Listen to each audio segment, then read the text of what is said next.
mengetahui segala rahasia. Kita kagum.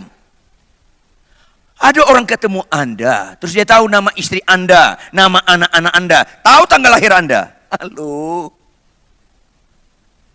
Mengetahui segala rahasia. Puji Tuhan. Tapi saya peringatkan Anda, itu tidak representatif rohani. Ayolah, karena itu pun tidak menentukan.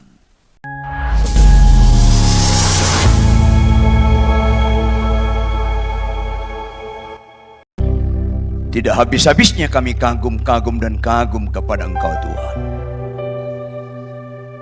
Penyertaan-Mu itu memudahkan kami taat dan setia. Karena Engkau katakan kepada kami absolut, pencobaan yang kami alami tidak pernah melampaui kekuatan kami. Absolut, segala perkara dapat kami tanggung di dalam Engkau yang memberikan kekuatan bagi kami.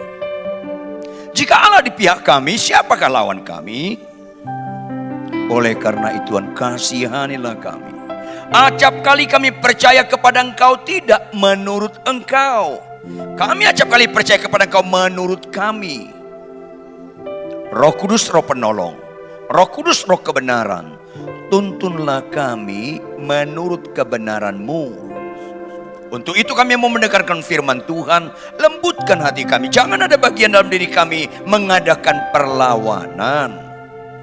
Kalau ada kebenaran firman Tuhan tidak cocok pada kami, bukan firman yang berubah, melainkan kami yang berubah. Dan buat setiap kami, siapapun kami, tidak terkecuali, kami suka berubah. Maka wajarlah kami beriman. Kami pulang sangat beda dibandingkan kami tiba. Disitulah berlaku apa arti ibadah yang sejati.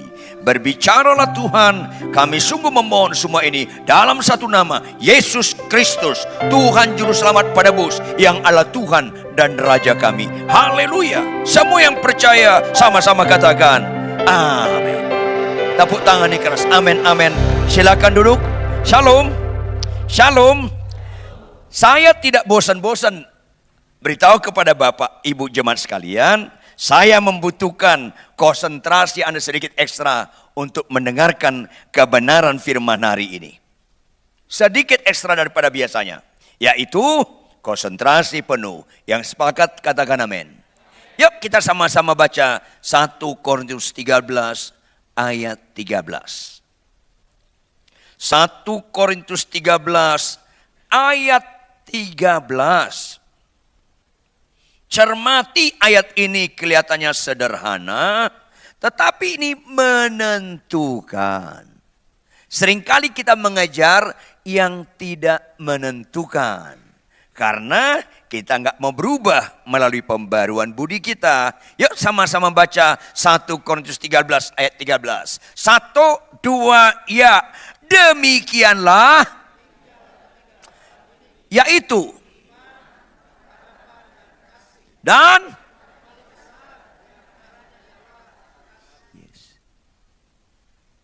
ini Anda harus dalami dengan benar-benar supaya Anda tidak keliru dalam mengikuti Yesus.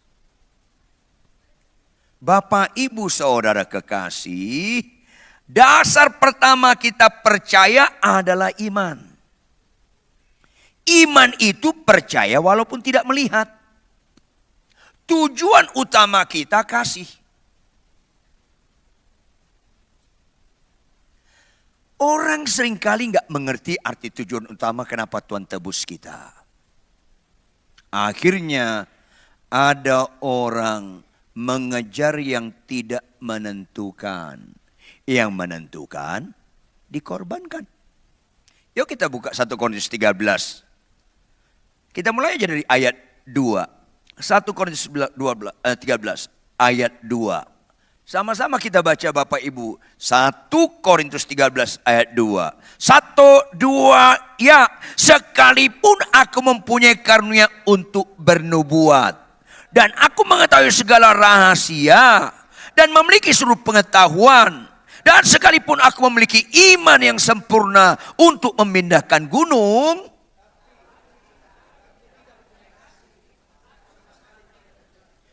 Jawab Bapak Ibu. Dari ayat ini dengan sederhana. dari ayat ini, banyak nggak hamba Tuhan bisa bernubuat, terjadi nubuatnya, merasa hamba Tuhan dipakai Tuhan, merasa hamba Tuhan yang dipakai Tuhan. Banyak nggak orang begitu? Banyak. Padahal saya ingatkan Anda, jangan anti nubuat. Ulangi 1, 2, iya. Jangan anti nubuat. Tetapi nubuat tidak menentukan. Kasih menentukan. Sehingga ada hamba Tuhan bisa bernubuat, istrinya dimaki-maki. Selesai. Selesai Anda. Ada orang bisa bernubuat, tapi musuhan sama mertuanya. Musuhan sama menantunya. Selesai. Halo, nubuat tidak menentukan. Sampai mati Anda nggak bisa bernubuat, nggak ada masalah. Tetapi kalau kau punya karunia bernubuat, harus gunakan bernubuat itu. Tapi tidak semua orang bisa bernubuat. Sampai mati Anda tidak mengasihi, selesai. Karena yang menentukan kasih. Ini kegagalan orang. Berikutnya. Kalau orang mengetahui segala rahasia, kita kagum. Ada orang ketemu Anda, terus dia tahu nama istri Anda, nama anak-anak Anda, tahu tanggal lahir Anda. Halo. Mengetahui segala rahasia. Puji Tuhan. Tapi saya peringatkan Anda, itu tidak representatif rohani. Ayolah, karena itu pun tidak menentukan. Ada orang bernubuat, binasa di neraka. Ayolah. Ini kegagalan orang Kristen memaknai rohani yang benar. Bahkan apa berikutnya?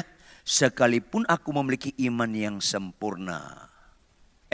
Sekalipun aku memiliki seluruh pengetahuan. Halo. Banyak enggak orang sekolah teologi tinggi, doktor teologi, doktornya 2, teologi dengan doktor filosofi, merasa rohani. Banyak enggak? Banyak enggak? Halo. Doktor teologi pun bisa binasa masuk neraka.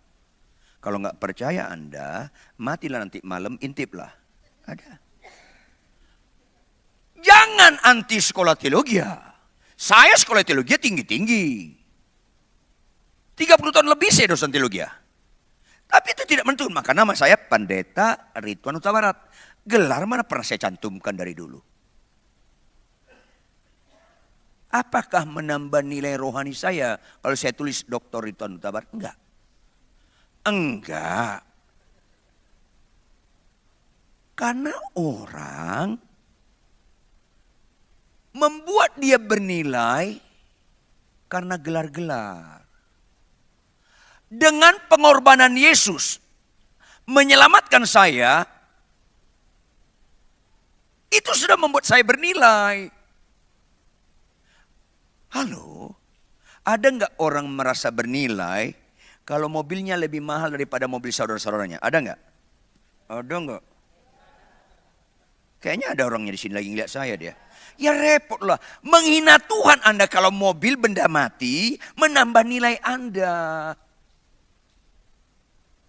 Apakah Anda punya mobil mahal? Boleh. Boleh Anda punya nilai. Tapi kalau kau buat itu menentukan nilaimu, bodoh. Kok ngelawan muka Anda? Aduh. Sampai ada hamba Tuhan pakai jam tangan 2 miliar. Ada apa ini? Bergeser nilai Kristus itu bagi kita.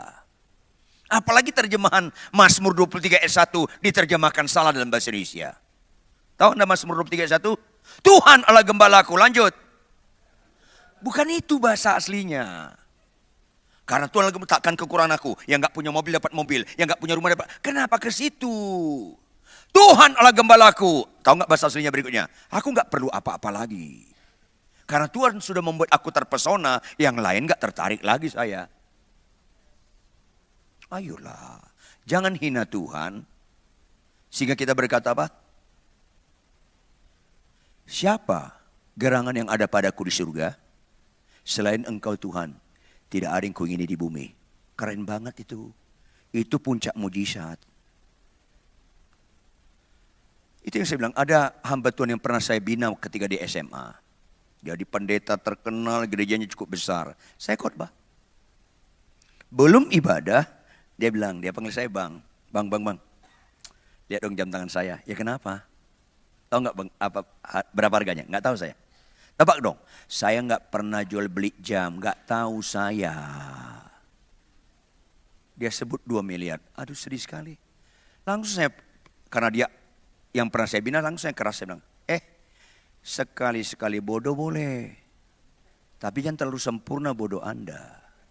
Terlalu jahat Anda menggunakan berkat 2 miliar untuk benda mati yang namanya jam tangan. Jam saya 1,2, bukan miliar, 1,2 juta jam saya. Dia berapa? Fungsinya sama nggak? Kenapa terlalu gede biaya untuk fungsi yang sama? Jawab dong Bapak Ibu, mana lebih mahal? Televisi atau keset? Jawab dong. Mana lebih mahal? Televisi atau keset? Jadi karena televisi lebih mahal, rumah Anda 10 televisi, 1 kesetnya. Itu gangguan jiwa loh. Kalau 10 televisi rumah Anda, 1 kesetnya itu sakit loh. Yang waras, 1 aja televisi walaupun dia mahal, 1 aja televisi. Supaya Anda suka nonton bola, istri Anda suka drama Korea, anak Anda suka film kartun, supaya ada pilihan, ada gesekan, supaya ada pembentukan. Jangan beli 2. Anak Anda 5, tiap kamar ada televisi. Di kipas setan Anda nanti. 1. Keset 10. 5 dipakai, ruang tamu, kamar tidur, ruang dapur, kamar mandi. Ketika kotor, dicuci, 5 mengganti. Lebih banyak keset di rumah daripada televisi, lebih banyak daripada keset. Itu yang normal. Walaupun keset lebih murah. Jangan ngelawan dong muka Anda. Mahal tidak membuat itu jadi berharga. Karena berharga di balik harga adalah fungsi. Mobilnya harganya 6 miliar, cuma 2 bangkunya. Kan sayang. Ada apa? Kok nggak ngerti Kristen kita ini kadang-kadang? Maafkan saya, bukan kebetulan Anda hadir pada hari ini. Kalau memang niat beli kendaraan 6 miliar, beli 3 bus. Banyak bangkunya. Supaya berfungsi bagi banyak orang. Amin. Tepuk tangan. Bertahun-tahun ikut Tuhan, bertahun-tahun jadi hamba Tuhan, tetap nggak ngerti nilai. Tas istrinya 870 juta. Cincin berliannya mahal banget. Bangga cerita-cerita sama orang. Begitu lagu penyembahan apa? Ku tak membawa. Lalu bawa tadi lu cerita-ceritain. Nyanyian lu dengan sikap lu kok berlawanan. Yang ada di sini kalau begitu tolong tersinggung. Berarti belum mati rasa. Karena kita rusak konsep nilainya. Ibu-ibu lihat saya. Ibu-ibu lihat saya. Kecantikan dari luar atau dari dalam? Apa istilahnya? Bohong loh. Lebih lama mana ibu-ibu? Ibu-ibu lebih lama di mana? Di salon atau baca Alkitab? Inner beauty dari sini. Inner, dalam. Kalau salon itu luar. Baca Alkitab di rumah tangga 1 jam. Kok lama banget Pak? Di salon 1 jam. Kok cepet banget Bang? Walik-walik. Pedikur, medikur, kur. Terus dipoles, rambut disasak kayak singa. Keluar dari salon, suaminya lihat. Imami cantik sekali. Terus Anda seneng? Aduh Tuhan. Itu penghinaan. Kalau dari salon dipuji, itu penghinaan. Jangan nikmati. Maksudnya apa? Imami cantik sekali dari salon. Aslinya sih jelek. Itu maksudnya. Kalau dari salon dipuji, jangan nikmati. Itu lucu-lucu sedih. Kalau Anda bangun tidur, masih ada iler sedikit. Masih rambutnya acak-acak. Suami Anda cium. Mami cantik. Itu inner. Ayo dong. Bertahun-tahun ikut Tuhan. Gak ngerti nilai. Lihat ayat 4 dan 7. 1 Korintus 13 ayat 4 dan 7. Kasih itu sabar. Sabar itu nilai. Sekarang bapak-bapak, mana Anda lebih sabar? Sama istrimu atau sama istri orang? Ketawa Anda mengandung tangisan. Kalau Anda lebih suka sabar sama istri orang daripada istri sendiri, Anda niat buka cabang. Rusak begini. Kasih itu sabar. Orang lebih kagum mayat didoakan bangkit daripada sabar, kan rusak. Tolong tampilkan operator Markus 1 ayat 42. Yuk baca Bapak Ibu Markus 1 ayat 42. 1, 2, ya.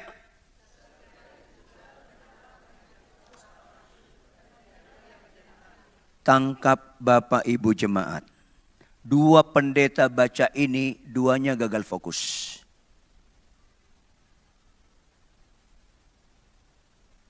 Kalau Anda mau lihat ini nilai, kalau hamba Tuhan kekanak-kanakan, fokusnya apa? Lenyaplah penyakit kusta orang itu. Luar biasa Tuhan, lenyaplah. Itu kekanak-kanakan. Kalau kau dewasa rohani, fokusmu bukan itu. Fokusmu keterangan waktunya. Jawab Bapak Ibu, kata mana keterangan waktu dalam ayat ini? Tangkap dong, tangkap dong.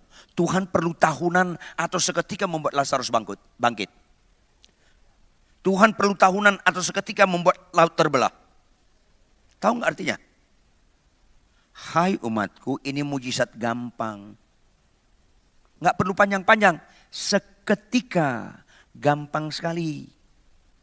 Hai umatku, semua mujizat seketika, mujizatku terendah. Maka sakit sembuh bukan ciri utama ajaran Kristen. Hai umatku, mujizat seketika, nggak ada unsur kekekalannya. Tangkap dong. Lazarus dibangkitkan Tuhan, bangkit nggak? Yang keras dong. Perlu Tuhan mendoakannya perlu tahunan atau seketika? Bangkit nggak dia? Mati lagi nggak? Itu sementara nggak kekal, mati lagi. Yang Anda kenal di Jakarta itu Lazarus Simanjuntak, beda orangnya. Laut dibelah Tuhan perlu tahunan atau seketika? Udah lewat orang Israel. Status lautnya tetap terbelah atau gabung lagi? Karena itu sementara. Gak kekal. Ayo dong.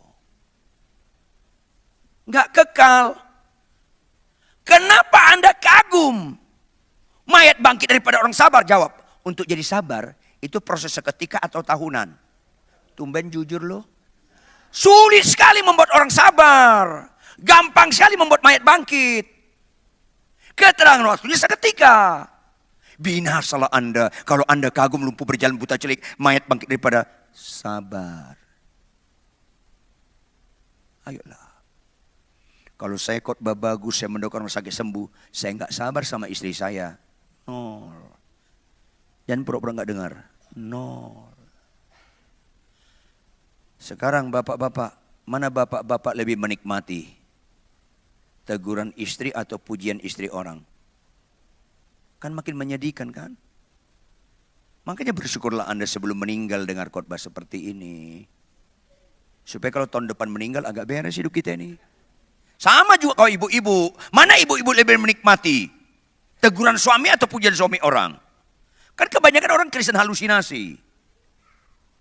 Perhatikan baik-baik. Sehebat-hebatnya istri orang mengenal saya, udah hebat kalau dia mengenal saya 1/10 dari kemampuan istri saya dalam mengenal saya. Udah hebat itu 1/10. 1/10 dari kemampuan istri saya dalam mengenal saya. Udah hebat itu 1/10. Jawab Bapak Ibu, kalau istri orang memuji saya, jadi berangkat mengenal saya atau tidak? Berangkat mengenal saya atau tidak? Enggak. Siapapun istri orang memuji saya, itu enggak berangkat mengenal saya. Lanjut dong. Berarti kalau istri orang memuji saya, pujiannya berbobot atau enggak? Enggak. Orang enggak mengenal saya kok. Nggak berbobot. Jawab dong. Berarti kalau istri orang memuji kita, nggak berbobot, berarti pujiannya masuk telinga kanan, keluar kanan lagi, jangan kiri, nanti ada garis. Kanan lagi, perbodan. Ngapain marki lewat sedikit? Perbodan langsung. Saya khotbah di Surabaya, ibadah ketiga selesai, masuk ibadah keempat, ada waktu agak panjang, saya mau istirahat. Ibu-ibu muda ngejar saya. Siapa yang ngejar saya? Bukan nenek-nenek, ibu-ibu muda. Papa ini tadi Tuhan, ya, oh ya ibu, ada apa ibu? Langsung nangis. Tuhan luar biasa, dipertemukan aku dengan idolaku. Stop, jangan ngomong, stop. Langsung aktif kita, aktif mementahkannya. Stop, jangan ngomong gitu. Pak Pendeta saya suka sekali dengar khotbah Bapak dari YouTube. Nggak usah suka, lakukan aja. Langsung gitu. Harus aktif. Anda tidak lebih kuat dari Daud. Ayo dong. Pak Ridwan, boleh gak konseling saya? Enggak bu, enggak ya. Cari pendeta wanita. Di gereja ini ada pembimbing, cari. Tolong dibimbing. Kita lawan jadi bu. Bukan gitu Pak Ridwan. Saya cocok sekali sama Pak Ridwan. Cocok. Bu, saya mau menikah masuk 40 tahun bu. Proses pencocokan masih kami kerjakan. Saya menikah mau masuk 40 tahun Bapak Ibu. Proses pencocokan terus kami kerjakan. Ujuk-ujuk baru nongol katanya cocok sama saya. Halo, harus enggak bu? Ibu enggak pernah cocok sama saya. Harus aktif. Kan ngeri kalau saya bilang, oh ibu saya nanti khotbah selesai jam 9. Saya nginap di hotel ini, bisa jam 10 datang ke hotel, rusak loh. Kesurupan kelas tinggi nih orang. Halo, karena kita enggak ngerti nilai. Mentahkan setiap pujian orang, mentahkan. Mentahkan. Jawab Bapak Ibu, ada enggak orang di bumi ini sehebat istri saya dalam mengenal saya? Enggak ada. Enggak ada. Adik kakak saya pun gagal mengenal saya sehebat istri saya. Jawab dong. Kalau istri saya menegur saya, berangkat mengenal saya atau tidak? Hanya orang bodoh yang tidak menikmati teguran pasangannya. Yang bodoh lihat saya. Ayolah. Akhirnya kita suka sakit sembuh, nggak suka sabar. Suka khotbah bagus, nggak suka sabar. Ada apa? Ada apa Kristen ini? Anda kira Anda dipakai Tuhan kalau penuh dengan nubuat, penuh dengan mujizat? Stop, tidak sama sekali. Anda punya doktor teologi ya? Anda rektor teologi ya? Nggak jamin Anda dipakai Tuhan. Tapi kalau Anda mengasihi, itu pasti dipakai Tuhan. Makanya mengasihi itu nggak bisa seketika. Katanya firman Tuhan jelas sekali. Kasih itu sabar. Kasih itu murah hati. Waduh, menderita nih bagi orang yang pelitnya. Ujubillah bin jalik. Gereja, jemaat. Kalau ada gereja bicara perpuluhan. Itu momentum berharga Anda untuk bicara nilai rohani yang sejati. Jangan menderita memberikan perpuluhan. Kalau masih menderita, ulangi. Ulangi terus. Supaya kita murah hati. Kok satu orang yang ngomong amin ya atau haleluya. Yang lain mingkem. Jujur maafkan saya. Mana jemaat lebih suka sakitnya sembuh atau memberikan perpuluhan? Enggak. Sekarang gereja-gereja lebih mengerikan. Lebih suka sakit sembuh. Dan merasa gereja itu dipakai Tuhan karena banyak sembuh. Tapi tetap pelitnya auzubillah bin jarik. Ada apa Kristen ini? Keliru memaknai Alkitab. Kagum lupa perjalanan. Rumah duka, mayat bangkit. Halo, catat baik-baik. Iblis pernah nggak mencoba Yesus? Pakai apa? Pakai apa dia mencoba Yesus? Pakai ayat firman. Loh. Iblis bisa pakai firman Tuhan Bapak Ibu. Ada tertulis, memang dia pakai firman. Tapi arahnya yang seketika. Pertama apa? Ada tertulis, kalau kau anak Allah, buat batu jadi roti. Itu kan seketika. Bisa nggak Tuhan seketika buat batu jadi roti? Bisa. Ibu-ibu, ada nggak perintah Tuhan, hai istri, tanduklah suamimu, ada nggak? Itu seketika nggak usah diajarin pun Anda lakukan kan? Orangnya lagi lihat saya sekarang nih. Tapi jujur ibu-ibu, ada nggak perintah Tuhan, hai istri, tunduklah pada suami, ada nggak? Untuk jadi tunduk pada suami, itu proses seketika atau seumur hidup? Tumben jujur loh. Kalau Anda lebih kagum mayat bangkit daripada istri tunduk pada suami, belum Kristen kalian. Ini masalahnya, supaya fokusnya iman, pengharapan, kasih. Fokusnya kasih. Karena kasih yang kekal, yang lain gak kekal. Doktor teologi hanya sampai batu nisan kan? Doktor, siapa nama Anda? Doktor. Di surga, Anda bawa doktor. Turut berduka cita. Gak ada nilainya. Jangan mati dulu baru insaf, expired. Gak ada nilainya. Saya ulangi, kita orang Kristen tidak anti sekolah teologi. Saya sekolah teologi tinggi-tinggi. Saya dosen teologi cukup lama. Tapi jangan letakkan gelar itu di namamu menunjukkan kau lebih bernilai pada orang lain. Jangan-jangan ada orang gak sekolah teologi lebih rohani dari Anda. Karena gelar itu perlu tapi tidak menentukan. Kasih menentukan. Makanya dikatakan, sekalipun aku punya pengetahuan. Mengetahui segala rahasia. Gak ada nilainya kalau tanpa kasih. Kasih itu murah hati.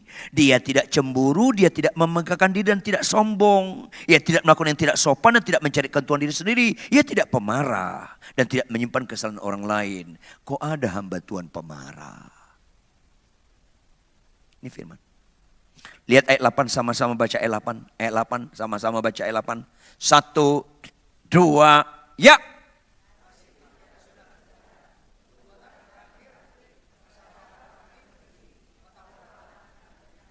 Mana yang kekal? Hanya kasih. Nubuat berakhir enggak? Karena enggak kekal. Bahasa roh berakhir enggak? Berakhir. Pengetahuan berakhir enggak? Berakhir semua itu. Jangan anti nubuat. Jangan anti bahasa roh. Jangan anti pengetahuan. Tapi jangan letak nilai di semua itu. Kasih yang menentukan. Saya peringatkan Anda bapak-bapak. Dalam perjalanan perkawinan kalian. Dengan segala konflik dan konflik. Konflik itu membuat kalian kurang mengasihi pasangan kalian. Kalian sedang bahaya. Kalian sedang bahaya. Konflik-konflik. Hai ibu-ibu, Anda mulai gak mengasihi suaminya. Itu bahaya. Jangan mati dulu baru insaf.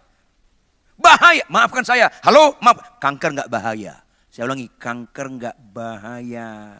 Bahaya kanker kalau statusmu gak percaya. Bukan pada kankernya, tetapi ketidakpercayaannya. Karena kanker membuat Anda cepat mati dan ke neraka. Bukan pada kankernya, kepada ketidakpercayaan. Kanker ansi bagi orang percaya gak ada bahayanya.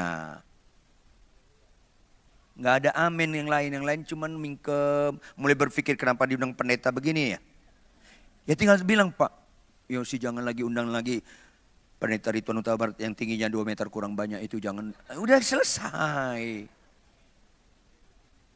Jujur Bapak, maafkan saya. Supaya Anda berubah paradigma Anda, tata nilai yang mengendalikan lifestyle Anda. Anda niat gak hidup selama-lamanya di bumi Bapak Ibu? Niat masuk surga gak? Ya niat mati dong. Saya bingung ada pendeta saya bilang, saya gak setuju Pak Ridwan. Kenapa gak setuju? Saya mau kayak Henokh, kayak Elia. Itu gak iman yang bagus. Loh, kalau saya beriman kayak Henokh, itu iman yang gak ngerti kamu. Anda Kristen gak? Ya saya Kristen Pak Ridwan. Nah, apa arti Kristen? Arti Kristen itu bukan pengikut Henokh. Arti Kristen itu pengikut Kristus. Arti Kristen itu bukan pengikut Elia. Pengikut Kristus. Jauh dong Bapak Ibu. Yesus Kristus ketika di dunia ini. Sebelum masuk surga mati dulu gak? Mati dulu. Itu ikutin Kristus. Kalau Anda mati wawancarai Henokh dan Elia. Kalian punya surga enggak? Enggak punya surga mereka. Yesus yang punya surga. Ikutin Kristus. Baru naik ke surga Tuhan Yesusnya. Udah turun atau belum? Udah turun atau belum? Belum. Nanti pada mendekati akhir zaman dia turun. Makanya jangan tertarik dengan orang ngomong dia naik turun surga itu enggak ada. Percayalah enggak ada. Apalagi ada itu hamba Tuhan bilang, aku disuruh turun ke neraka. Enggak ada itu. Nanti ke neraka beneran loh. Enggak ada. Alkitab dong baca. Anda kalau malas baca Alkitab gampang keliru. Halo Bapak Ibu. Kalau kita mau ke surga harus mati dulu. Kalau naik ke surga tanpa kematian, itu enggak nilai dalam perjanjian baru.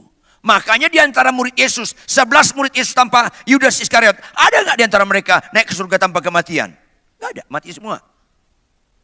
Apalagi Alkitab berkata, hidup untuk Kristus, lanjut, Mati adalah, kalau lu nggak mati nggak ada keuntungan. Hidup untuk Kristus. Aku naik tanpa kematian. Nggak untung lu, nggak lengkap. Hidup terus mati harus ada kata matinya. Kalau ke surga harus mati. Jawab Bapak Ibu, kalau kita dari Solo ke Jakarta, mana lebih efektif? Naik pesawat atau naik motor? Ayo dong. Kalau ke surga harus mati. Kalau ke surga harus mati, mana lebih efektif? Kanker atau bisul? Nggak ada masalah. Kenapa kalian takut kanker daripada nggak sabar? Kenapa kalian takut kanker daripada bohong? Ada apa Kristen ini? Kenapa kalian takut kanker daripada melawan suami? Terlalu jauh Kristen sekarang ini. Kenapa kalian takut kanker daripada melawan orang tua? Padahal bukan kurang kerjaan Tuhan berkata, hormatilah orang tuamu. Karena itu nilai. Jawab Bapak Ibu, orang Kristen suka nggak kesembuhan? Agama lain suka nggak kesembuhan? Maafkan saya, penjahat, homoseks, lesbian, koruptor, suka nggak kesembuhan? Berarti nggak ada istimewanya kesembuhan. Jangan anti kesembuhan, sekaligus jangan fokus pada kesembuhan. Karena itu nggak ada istimewa. Penjahat pun seleranya kesembuhan. Sekarang, ada nggak Alkitab berkata kasihlah musuhmu? Ada nggak firman Tuhan berkata balaslah kejahatan dengan kebaikan? Ada nggak firman Tuhan berkata jika ditampar pipi kiri kasih pipi kanan? Ayo dong jawab. Penjahat suka nggak itu? Yang keras dong. Nggak suka. Agama lain suka nggak? Nggak suka. Orang Kristen suka nggak? Masalahnya nggak suka juga. Ada apa Kristen ini? Ya Tuhan, terlalu jauh kita nih kalau begini.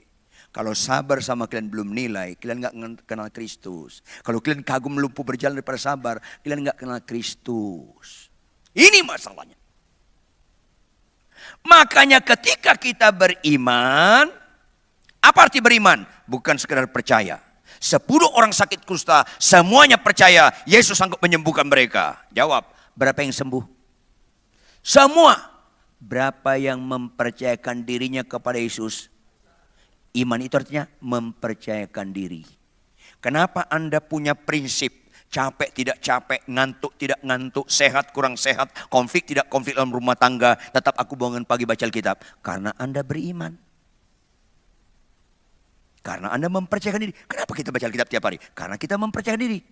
Kalau Anda nggak ada gairah, disiplin baca Alkitab, jangan bilang Anda beriman. Karena beriman artinya mempercayakan diri. Mengapa kita tetap setia dan perkawinan kita? Bagaimana sekalipun istri kita cerewetnya super, tetap kita mengasihi dia. Karena kita mempercayai diri kepada Tuhan. Karena Tuhan yang bilang, hai suami kasihlah istrimu. Jangan tambah dan kurangan ayat itu. Nggak ada Tuhan berkata, hai suami kasihlah istrimu yang lemah lembut, yang cerewet hajar aja boleh. Nggak ada. Nggak ada, masalahnya nggak ada. Ketika kita taat, itulah kita mempercayakan diri kepada Yesus. Karena ketaatanlah satu-satunya statement hidup yang berbobot. Engkau dan saya mengaku dia Tuhan. Hanya ketaatanlah satu-satunya statement hidup yang berbobot. Kita mengaku Yesus Tuhan. Khotbah yang bagus diperlukan gereja. Tapi khotbah bagus gak pernah berbobot. Mengaku Yesus Tuhan kalau Anda gak taat. Penyembahan, pujian, nggak pernah berbobot mengakui Tuhan kalau kita nggak taat. Itu yang saya pernah bilang mungkin di sini. Ada worship leader saya mantan narapidana, berarti nggak ada masalah ya? Mantan. Jawab dong Bapak Ibu, mana lebih bagus? Mantan pemarah atau mantan lemah lembut? Mantan pembohong atau mantan jujur? Mantan pelit atau mantan pemberi? Ngerti kan? Kalau ngerti kenapa marah Anda, bohong Anda, pelit Anda belum Anda mantanin sampai sekarang. Mantanin lah. Supaya jangan hanya teori. Hanya teori. Tapi marahnya belum dimantanin. Maka malah menjadi, halo dia mantan narapidana. Kalau mimpin pujian di gereja saya bagus sekali. Penghayatannya bagus, terangkat jemaat itu. Asal muji Tuhan gemetar-gemetar. Tuhan ku mau menyenang. Bagus sekali. Gemetar-gemetar. Suatu kali saya bawa mobil, ketemu dia, naik motor lawan arah. Orang lain gemetar sama dia. Kan rusak. Tapi nyanyiannya bagus. Saya turunkan kaca saya. Stop, balik, stop. Kamu mendukan Roh Kudus itu tertib. Balik. Apa dia bilang? Salam Pak Pendeta. Nggak usah salam, balik. Nyakiti hati Tuhan kamu. Nggak ada artinya khotbah penyembahan kalau Anda naik motor lawan arah. Nggak ada artinya. Karena nggak taat. Balik, tersinggung dia. Dia parkirkan motornya ke pinggir. Dia samperin saya, dia buka kancing bajunya 3 atau 4. Dia bukakan sebelah kirinya, dia kasih tunjuk tato salib darinya. Pak Pendeta Ridwan, saya cinta Yesus. Ada salibnya di dadaku. Saya bilang jangan bodoh. Di Golgota ada 3 kayu salib. Yang kau pakai ini sebelah kiri Yesus. Yang belum bertobat. Halo, Kristen itu bukan lambang-lambang. Tapi kehidupan. Ibu-ibu, kalau kalian punya kalung salib, masih kalian bentak-bentak suami kalian, saya kasih tahu, kalung yang disalibmu itu salib sebelah kiri Yesus. Percayalah, kalau nggak percaya kalian matilah nanti malam tanya sama ini kalung apa? Sebelah kiri Yesus, pasti bilang. Iya, karena salib itu bukan lambang-lambang, salib itu bicara menyalibkan manusia lama kita. Kenapa nggak ada amin? Amin berikutnya itu latah, nggak spontan. Bapak Ibu, kenapa aku taat mengasihi istri saya? Karena saya menuju kasih. Begitu mengasihi istri, masih cerewet dia. Makin cerewet dia. Harus diperkaya dengan pengharapan. Kalau enggak, ingat. Banyak orang Israel keluar dari Mesir, nyampenya sedikit. Karena mereka hilang pengharapan di tengah jalan. Mereka lebih dikendalikan masalah kelakuan orang daripada dikendalikan Tuhan Yesus. Berdaulat atas hidupku. Lanjut. Orang yang tidak pernah berserah penuh, jangan bicara Tuhan berdaulat atas diri dia. Kalau kau berserah penuh, kau baru bisa berbobot berkata berdaulat atas diriku. Kalau berserah penuh, tunduk pada suamimu. Kalau berserah penuh, kasih istrimu. Kalau berserah penuh, hormati orang tuamu. Kalau kau berserah penuh, mobil kau dipepet dan pepet balik. Itu namanya supaya dia berdaulat, menguasai kita. Ini proses dari iman jadi kasih, ini harus ada pengharapan terus menerus. Karena ketaatan pada perintah Tuhan gak cocok dengan kita. Tuhan bilang apa? Balaslah kejahatan dengan gak cocok kepada kita. Yang paling cocok apa? Balaslah kejahatan dengan masih lebih baik Anda dari saya.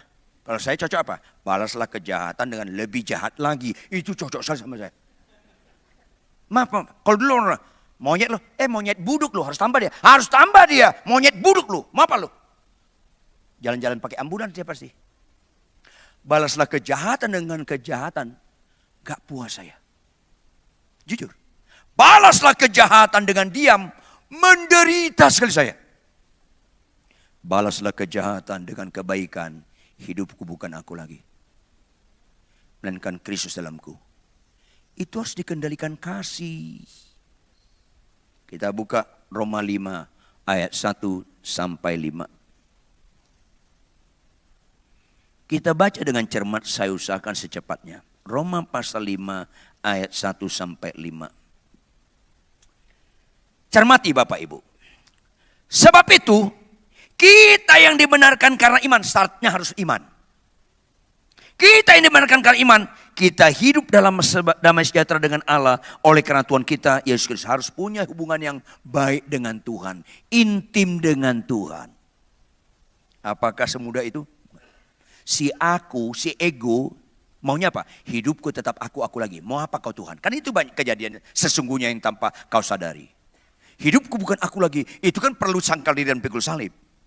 Sangkal diri kan gak habitat kita. Sangkal diri kan gak kebiasaan kita. Bela diri itu kebiasaan kita. Sangkal diri enggak. Makanya semua agama memfasilitasi ilmu bela diri. Agama apapun kecuali Kristen. Kristen gak boleh ilmu bela diri.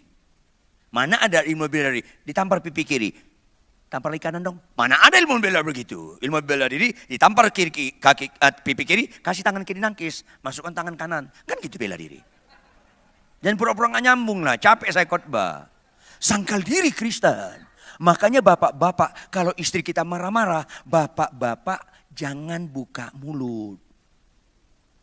Karena perempuan kalau marah, nalarnya tumpul. Kalau kau jelaskan, itu kesia-siaan di atas segala kesia-siaan. Seperti Anda menjelaskan ke tembok, kan kurang kerjaan Anda. Karena istri marah, nggak pernah dia dengar penjelasan kita.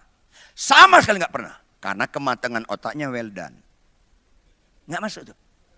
Makanya kalau istri saya marah, nggak buka mulut saya. Saya tatap dia, mulut rohani saya bicara sama Tuhan. Ada Tuhan dekat saya, Immanuel kan.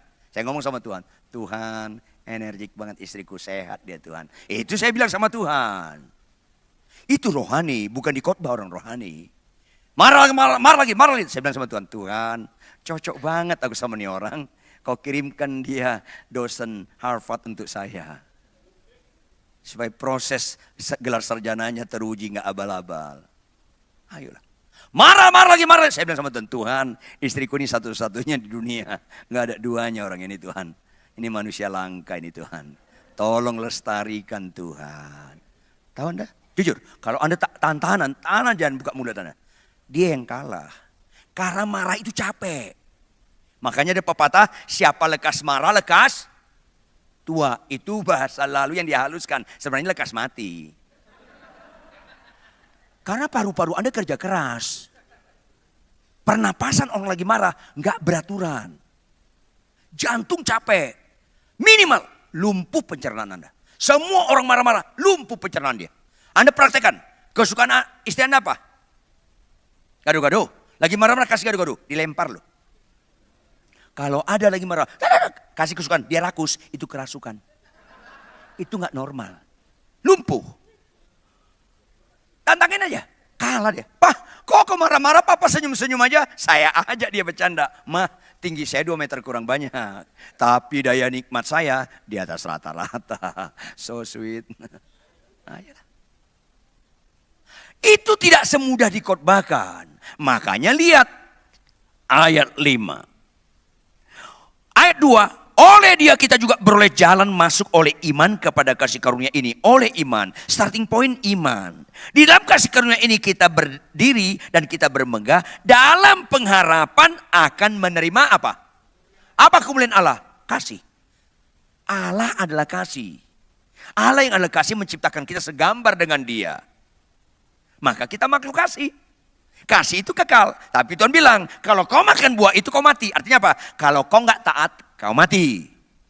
Kalau kau taat, nggak mengandung kematian. Maka Kristen itu bicara pelaku firman, ketaatan. Bukan yang lain-lain. Itu nggak boleh gagal. Makanya kau menerima pengharapan, menerima kemuliaan Allah. Kasih. Ujungnya harus kasih. Lihat ayat 3. Dan bukan hanya itu saja Bapak Ibu. Kita malah bermegah juga dalam yes. Kalau Anda bermegah dalam berkat yang melimpah, kalau Anda bermegah dengan sakit sembuh, kelas kecil. Kalau Anda bermegah dalam kesengsaraan, itu excellent. Saya nggak dikhotbahkan ini. Mau saya ulangi? Ada 2 ibu, ada berapa ibu? Ibu A dan ibu B anaknya satu sekolah. SMA, dua-duanya lulus. Dua-duanya lulus. Halo? Dua-duanya cari perguruan tinggi. Anak ibu A masuk di Harvard University. Pernah dengar Harvard? Gampang gak masuknya? Gampang gak ngikut kuliahnya? Gampang gak dapat gelarnya? Serba susah di Harvard. Ibu B anaknya kuliah di UBT. Pernah dengar UBT? Saya dramatisir sedikit ya, kan saya yang khotbah. UBT, Universitas Baru Terdengar. Gampang masuknya, gampang kuliahnya, gampang lulusnya. Ini serba gampang, ini serba susah. Penuh kesengsaraan. Tapi jujur dong dan konsisten dong. Ibu mana yang bangga terhadap anaknya? Ibu A atau ibu B? Ibu A, padahal anaknya penuh kesulitan. Ayo dong berubah dong paradigma Anda Bapak. Jangan jadi pecundang, pemenanglah. Apa itu? Makin sulit kau dengan istrimu, makin sulit kau dengan suamimu, makin sulit dengan pelayananmu, makin sulit kau menghadapi menantumu, makin sulit kau menghadapi iparmu, makin sulit kau menghadapi mertuamu. Makin bangga orang tua kita di surga Tuhan. Karena kita lagi kuliah di Harvard. Makin sulit, makin tinggi pengharapannya. Ketika mereka dua-dua lulus, ketemu di Jakarta. Udah lulus. Loh, lulus. Udah kerja belum? Baru mau cari kerja. Yuk bareng. Mereka berdua Harvard dengan UBT ngelamar kerja. Di bank internasional. Bank Citibank misalnya. Kamu ijazah apa? Harvard, Pak. Yang benar? Benar. Mana? Oh, langsung masuk tanpa diuji. Kalau ijazah Harvard, nggak usah lagi diuji. Bahkan langsung punya jabatan tinggi. Karena orang mengalami kesengsaraan, pengharapannya mahal. Jangan cengeng lah jadi orang Kristen. Yang UBT. Kamu kuliah dari mana? UBT. Minder dia. UBT. Apa? UBT. Mana saja? Oh, universitas baru terdengar. Iya Pak, bawa pulang. Putus harapan dia. Tunggu panggilan ketika kedatangan Tuhan yang kedua kali. Putus harapan. Yang ini penuh pengharapan. Itulah tinggal 3 hal ini. Iman, pengharapan, kasih. Rata-rata orang menjual pengharapan. Karena kesukaan-kesukaan dunia, nilai-nilai dunia. Pulanglah dari tempat ini Bapak Ibu. Jangan korbankan ketaatan, kesetiaan pelaku firman. Sesulit apapun, jangan Anda renungkan siang dan malam kesulitan. Renungkan siang dan malam firman Tuhan. Jangan renungkan siang dan malam betapa tajamnya makian istrimu. Betapa tajamnya makian suamimu. Jangan. Sampai ada ibu-ibu. Terlalu Tuhan, keterlaluan suamiku. Dia bilang aku muka pelacur. Keterlaluan. Tuhan bilang, kenapa lu renungkan? Aku suruh renungkan firman Tuhan. Kau pilih renungkan kebencian suamimu. Capek hidupmu. Tapi Tuhan, dia bilang mukaku pelacur. Mana lebih berbobot? Omongan suamimu atau firman Tuhan? Firman Tuhan berkata apa? Engkau berharga di mataku. Suamimu bilang apa? Mukamu kayak pelacur. Kau menganggap makian suamimu lebih berbobot dari firman Tuhan. Sampai kau renungkan siang dan malam makian suamimu. Bodoh. Mana ada pengharapan? Kok kau renungkan siang dan malam makian iparmu, makian tetanggamu. Karena kau enggak menomorsatukan Tuhan Yesus. Sekali Yesus, tetaplah Yesus. Supaya pengharapan kita tidak pernah hilang. Stoplah merenungkan hal-hal yang negatif, yang jelek, yang enggak baik. Supaya pengharapanmu tidak hilang. Yuk bangkit berdiri, kita sama-sama membaca Filipi 4 ayat 8. Pemain musik, worship leader, singers maju ke depan. Kita nyanyikan lagu Sekali Yesus, Tetap Yesus. Yuk sama-sama baca Filipi 4 ayat 8. Baca, arahkan kepada diri sendiri. Jangan kepada istrimu, jangan kepada suamimu. Jangan kepada orang lain. Kepada diri sendiri. Ulangi, kepada siapa? Lebih keras, kepada siapa? Sama-sama baca dengan keras. 1, 2, ya. Jadi akhirnya saudara-saudara, semua yang benar, semua yang mulia, semua yang adil, semua yang suci, semua yang manis, semua yang sedap didengar, semua yang disebut kebajikan dan patut dipuji. Bentuknya kalimat imperatif, kalimat perintah yang harus kita taati. Yang setuju katakan amin. Yang sungguh-sungguh setuju, angkat tangan kananmu tinggi-tinggi. Milikilah pikiran Kristus. Dia taat sampai mati. Bahkan mati yang paling mengerikan yaitu salib. Penderitaan yang kita hadapi gak ada apa-apanya dibandingkan pengorbanan Kristus. Jangan gadaikan pengharapan. Tetaplah setia, tetaplah setia. Jangan dikendalikan masalah. Berikan dirimu dikendalikan Roh Kudus.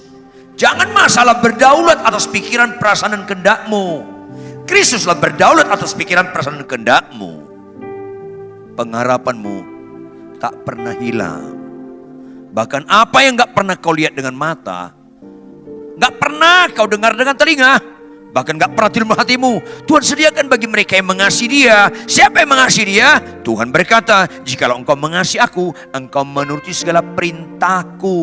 Ketika kita beriman, untuk mencapai kasih kita harus taat pada perintah Tuhan. Itu gak segampang kita bicarakan. Makanya perlu pengharapan dan pengharapan tak akan hilang. Yang sekali lagi yang setuju, katakan amin. Sekali lagi yang setuju, angkat tangan kananmu tinggi-tinggi. Jika ada dosa dan kejahatanmu ditegur, minta ampun, dan minta ampun. Jangan korbankan ketaatan karena masalah-masalah hidup. Minta ampun kepada Tuhan. Bapa kami di surga, tinggal ketiga hal ini. Yang lain-lain gak ada lagi. Yaitu iman, pengharapan, dan kasih. Salah satu ini tidak boleh hilang.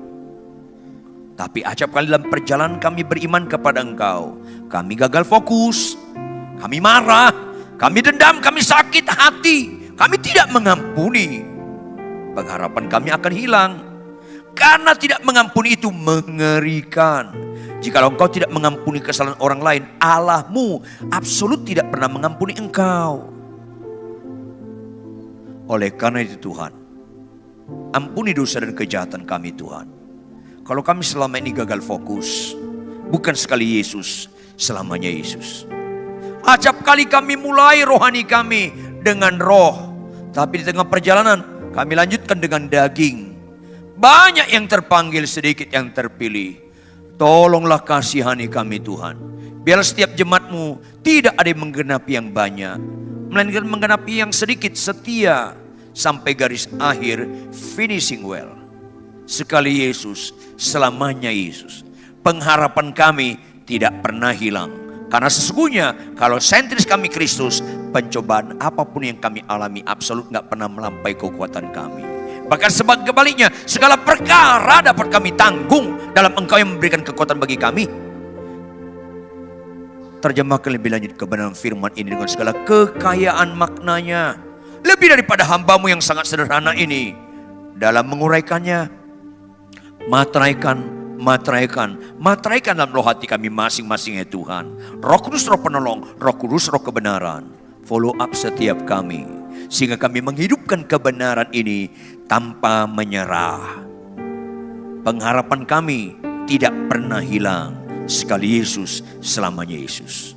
Dalam kebenaran inilah Kau utus mereka kembali dalam rumah tangga mereka, dalam aktivitas mereka sehari-hari dengan sukacita ilahi. Damai sejahtera yang melampaui segala akal pikiran, sehingga kehidupan setiap jemaat-Mu di tengah keluarga, di tengah masyarakat menjadi surat-surat yang terbuka, yang bisa dibaca orang lain, sehingga makin banyak lutut bertelut dan mulut mengakui Yesus Tuhan. Makin banyak jiwa-jiwa dimenangkan di tempat ini dan Engkau dimasyhurkan dalam nama Yesus Kristus. Haleluya. Semua yang percaya sama-sama katakan amin.